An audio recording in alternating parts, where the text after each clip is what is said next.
Ang ating 20th play ay galing sa alley-oop ni Tony, the Hurricane Harris. Inculcate sa kanila. Ni Chico Narvasa, yung pangangailangan mag-rebound. Oh, yung masarap na play. Alley-hoop. Oh! Konting adjust lang. Ang susunod naman ay ang winning block ni Struthers kay Kennard Winchester. Can he get the job done? He was blocked. He was blocked. And the game is over. Tingnan natin muli ang kinito, ha? Coach siya dyan ni Lamont Struthers. Yes, a beautiful block by Lamont Struthers. Ang nakakagulat na alley-oop ni James Hodges sa ating 18th play. Magaling rin yan. Hindi rin magpapatalo si Benji Paras ng kanyang in-your-face dunk laban kay Boybits Victoria. Paras, he's ahead. Oh, sumakay ka pa.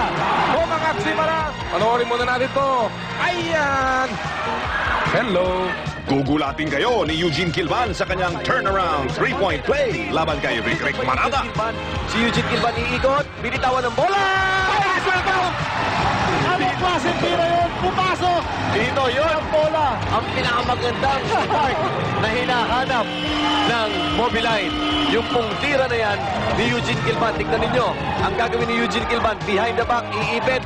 Mabibitawan ng bola, bibitawan alahoy! At ayun, pumasok para kay Kilban.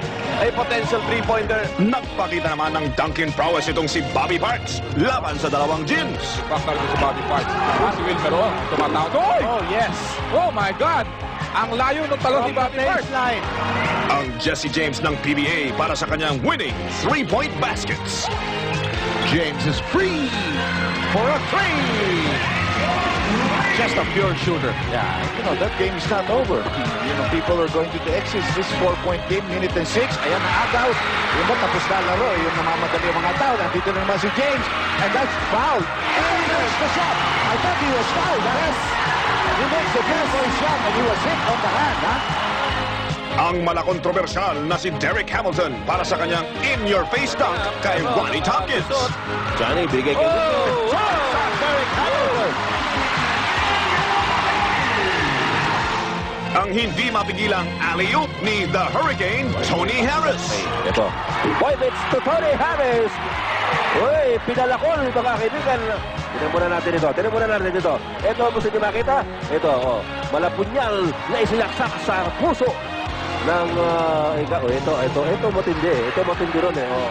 Ang alley-oop ni Tower of Power, Benji Paras. Abante po Sanchez ng dalawa. Oh! What a shot! What a shot! Yan ang ating play of the day. Ay sus, Mariano.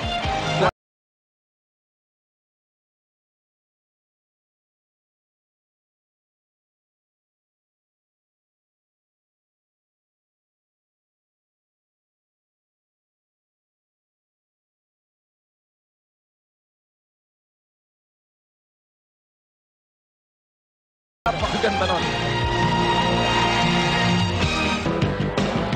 Ang number 10 ay ang half-court buzzer beater basket ni Benny Cheng. Para sa Inebra, desperate. First quarter, sinusubukan nilang... Oh! Shoot it! Mabuenas! The first quarter. Merry Christmas! Atoy, Benny Cheng. Ito. Akala nyo, ayaw niyong gwardiyahan, ha? Bagan dumating si Santa Claus kay Benny Cheng. Ayun, ang tira niya. Magpapamesto muna kami. Ito yung angle natin ulit. Isa pa. Oo. Ang pang-siyam naman, ang walang takot na 3-point shot ni JB Gayoso. All they need is a 2-point shot. Yes, Aquino must work out. Gayoso goes for a three. Oh! Oh my God! I don't believe this. Ito, magulo natin. Yan ang pagpilihan tira. Dalawang back-to-back. Oh, shot. Ito, masasabi ko, napakatapang ng tao to. Pero hindi pa rin tapos ang laro. Ang pang-walo ay ang binigay kay Bong Alvarez para sa kanyang nakaka-excite na buzzer beater layup.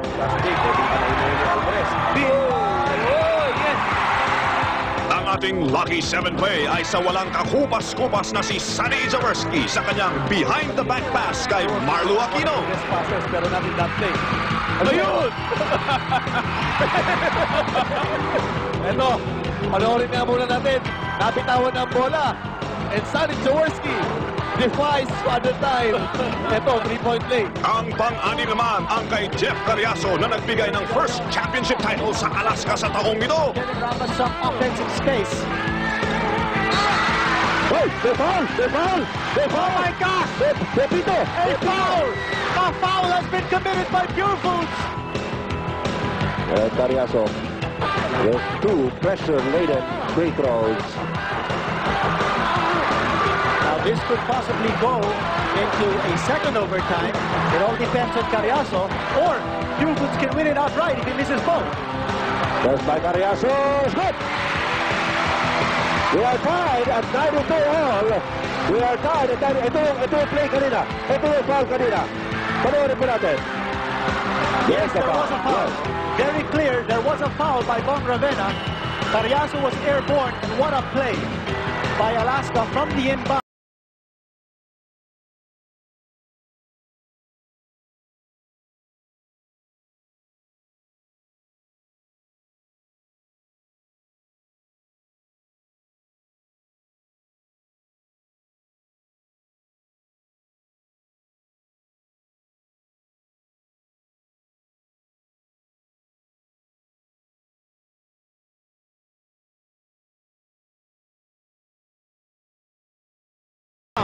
Listen, 6/10 of a second, 0.6 seconds remaining. Carriazo can win it for Alaska. And we're talking about the championship. Championship na ito. Pag pinasok ni Carriazo.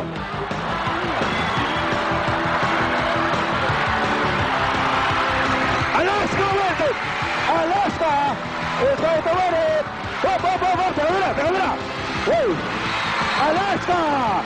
1996 All-Filipino Cup Champion!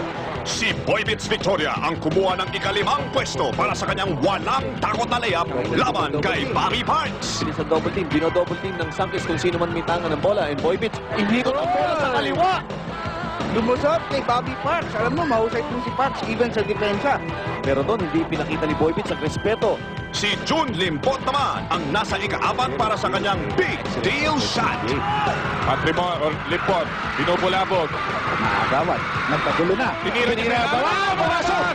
Aba naman! Pakilang beses na natin nakikita yata ito. Sitting on the floor, nakaupo po si John Limpot. Panoorin natin ulit yun. Nagkagulo na. Napulabog, nakahiga, nakaupo sa sahig. He kept on hustling. Sabi niya, tinitira ko to. Swak na swak. John Limpot, 11 points. Nasa ika-3 naman si Henry James kasama ang kanyang winning at malayong 3 points. Pwede pa! Pwede tumime out, hindi tumime out. Ito bukas si James, tumira ng 3 points. Oh! That shot will count! That shot will count! Sinasabi namin dito sa point na to, may time out pa, may time out. Malayo niya, mga 3 hakbang pa yan sa 3 points. At binanatan niya ang kanyang 3 points. Ayun ang ilaw. Ayun, outlet talaga. Pasok talaga. 99-96. At pinagkakaguluhan pa rin. Si Sonny Jaworski maglabas. Woo! Mga kaibigan, hihinga muna tayo sandali. Hininga muna. Kakabulin namin si James ang kanyang pagtakbo. Ang pangalawang play ay ang turnaround buzzer beater ni Richie Dixon na nagpaabot ng Game 7 sa Commissioner's Cup. Bringing the ball up. Ito na. Dixon to right field. Dixon lets it fly. Yes! Oh, yes! Yes! Yes! Richie Dixon! Dixon with a big one with 1 second remaining! Panunin po natin muli. It's just a 2-pointer. Yes, just a 2-pointer. Napulabog ng depensa ng Alaska. It is Richie Dixon trying to go to the 3-point range and throw up a prayer. Pumasok! And it officially, it's a 2-point shot. We take another look. We'll try to look at it from atop. Look at this. Nowhere near the 3-point area. But he was certainly off balance. At ang best of the best plays ay si Ken Redfield na bumanat ng desperation 3-point shot na nagtulak sa kupunan ng Shell sa finals ng Commissioner's Cup. 2 seconds to go. Redfield launches it. Hey! Pumasok! Is that counted? Is that counted? I think it will count. Yes! My God, this is unbelievable! Ken Redfield has won the game for Formula Shell. Yes, Yun I ang get it. sinasabi ko, partner. Formula Shell had the opportunity to score in regulation, Oh boy! And Ginebra San Miguel failed to control its last possession, lost the ball, and Formula Shell is in the finals against Alaska.